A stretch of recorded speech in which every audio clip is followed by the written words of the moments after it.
Nuit, un policier de la circulation arrête un taxi jaune usé dans la capitale de la Jordanie. Vous ne portez pas la ceinture, c'est une infraction. Le policier regarde le chauffeur fatigué et le laisse repartir avec un avertissement.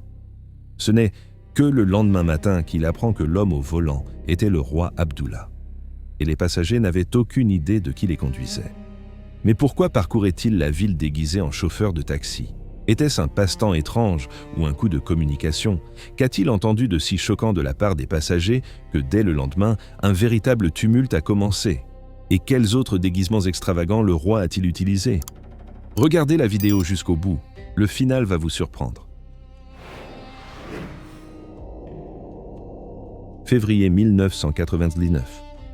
La Jordanie est en deuil.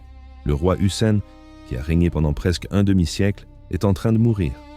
Le pays est sous le choc. Qui sera le prochain dirigeant ? Tout le monde s'attendait à ce que le trône revienne à son frère Hassan, préparé pendant des décennies à gouverner. Mais, 2 semaines avant sa mort, le monarque change soudainement tout et désigne son fils Abdullah comme héritier. Un militaire qui n'a jamais été formé pour régner, le fils de sa deuxième épouse, une Anglaise, éduquée en Grande-Bretagne.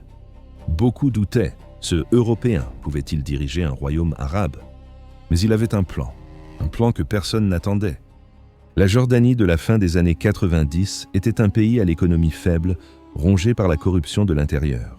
Dans les hôpitaux, les médecins exigeaient des pots de vin pour les opérations. Les fonctionnaires extorquaient de l'argent pour chaque document. Les citoyens faisaient plus la queue pendant des heures, tandis que les riches réglaient tout par téléphone. Les douanes bloquaient les affaires et la police fermait les yeux sur les infractions de ceux qui payaient. Mais le roi Abdullah ne connaissait pas toute la vérité sur ce qui se passait. Quand on est roi, tout le monde vous ment. Les ministres apportent de beaux rapports et parlent de réussite. Tout le monde sourit et dit que tout va bien. Mais comment connaître la vérité ? Comment voir ce qui se passe réellement ? Et alors, Abdullah prit une décision qui choqua même sa propre sécurité. À ce moment-là, cela ne faisait que 6 mois qu'il était sur le trône. Le nouveau roi enfila de vieux vêtements et prit une caméra vidéo. La garde était sous le choc, mais un ordre reste un ordre. Le roi quitta le palais dans une voiture ordinaire, sans escorte. Il se rend dans la ville voisine de Zarqa. Là, il se présente comme journaliste de la télévision locale. Il interroge des hommes d'affaires, des commerçants et des producteurs. Et les gens commencent à parler. Ils ne reconnaissent pas le roi. Devant eux se tient un simple reporter. Les douanes exigent des pots de vin pour chaque cargaison. Les documents prennent des mois. Sans relation, on n'obtient rien. Les fonctionnaires sabotent le travail. Ils veulent de l'argent. Abdullah enregistre tout. Chaque nom, chaque plainte, chaque détail. Et personne ne reconnaît le roi. Mais ce n'était qu'un échauffement. Quelques jours plus tard, le roi comprend que ce n'est pas suffisant. Il faut aller plus loin. Il remet des vêtements simples et s'assoit au volant d'un taxi jordanien ordinaire, sans protection, juste comme un chauffeur de taxi. Pendant plusieurs heures, il transporte des passagers dans la capitale du soir, des quartiers riches aux bidonvilles, du centre aux périphéries. Abdullah s'intéresse à leur vie et il raconte tout ce qu'ils ont sur le cœur. Un homme se plaint de la police qui extorque de l'argent. Une femme parle de l'hôpital où les médecins exigent un paiement dans une enveloppe. Sinon, il refuse de prendre son enfant malade. Une personne âgée critique le service des impôts où les fonctionnaires sont grossiers et retardent volontairement les dossiers. Et le roi écoute simplement, hoche la tête et retient chaque détail. Et soudain, un policier de la circulation l'arrête. « Vous ne portez pas la ceinture, c'est une infraction. » À cet instant, tout aurait pu être découvert. Le roi s'excuse et le policier ne le reconnaît pas. Il voit un simple chauffeur de taxi et dit « D'accord, un avertissement, mais ne recommencez pas. » Plus tard, un représentant du palais confirma aux journalistes que cette histoire était vraie et elle se répandit dans tout le pays. Et puis quelque chose commença que personne n'attendait. Une vague de licenciements, des directeurs des douanes, des médecins qui extorquaient de l'argent, des policiers corrompus, des fonctionnaires grossiers. Un par un, ils perdèrent leur poste. Mais le roi ne s'arrêta pas. Il visita en secret à 3 reprises le principal hôpital Al-Bashir à Amman. La première fois, il arriva incognito, déguisé en simple visiteur, et repartit sous le choc. Des salles sales, un personnel grossier, des patients dans les couloirs, des extorsions d'argent. Il donna à l'administration des ordres clairs pour tout corriger.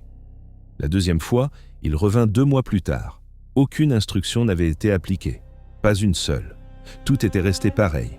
La troisième fois, il arriva avec le ministre de la Santé et commença à licencier. Le directeur de l'hôpital, le médecin-chef, les chefs de service, l'un après l'autre. L'histoire se répandit dans tout le pays. Tout le monde comprit. Le nouveau roi ne plaisantait pas. 2 années de travail intensif passèrent. Pendant ce temps, Abdullah mena des dizaines d'opérations de ce type dont beaucoup ne furent jamais rendues publiques. Mais le roi n'avait pas l'intention de s'arrêter. Il continuait à nettoyer le système, retournant encore et encore au contact du peuple. Et voici une nouvelle mission, cette fois le service des impôts. Le roi met de vieux vêtements et une barbe blanche. Avec lui se trouve son frère, le prince Ali, commandant d'unités militaires d'élite. Ils entrent dans le centre des impôts et prennent place dans la file d'attente. Autour d'eux, des gens agacés. Ils se plaignent de la longue attente et de la bureaucratie. Le roi parle avec eux et écoute leurs histoires. Enfin, c'est leur tour. Le prince Ali remet les documents pour un remboursement d'impôts et donne un nom ordinaire, sans titre. Le fonctionnaire les regarde avec mécontentement, vérifie lentement et dit grossièrement « C'est mal rempli, il faudra recommencer. » « Mais tout est correct ici, » répond le prince.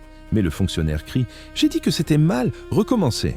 Grossièreté, arrogance et mépris total envers un citoyen ordinaire. Ils remplissent de nouveau les documents en silence et le fonctionnaire les accepte à contre-cœur. « Attendez, nous appellerons dans environ 2 semaines. » Le roi et le prince sortent du bâtiment et montent dans des limousines blindées avec des drapeaux royaux. Un cortège avec gyrophares part en direction du palais. Ce n'est qu'à ce moment-là que les employés des impôts comprennent. Le roi lui-même était là et ils l'ont traité comme s'il n'était personne. À la fin de la journée, toute la capitale le sait. À la fin de la semaine, tout le pays. Au fil des années de ces opérations, Abdullah constitua un énorme dossier. Noms, faits, preuves. Le roi mena de vastes purges. Certaines sources parlent de plusieurs centaines de fonctionnaires et de dirigeants licenciés. Presque chaque jour, quelqu'un perdait son poste lucratif. Mais l'essentiel, c'est qu'il changea le système. La bureaucratie fut simplifiée, les procédures accélérées.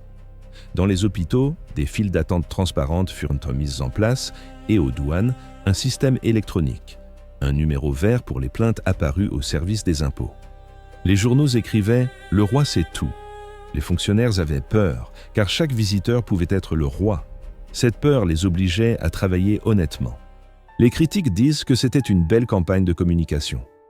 Beaucoup de fonctionnaires licenciés revinrent à d'autres postes 1 an plus tard.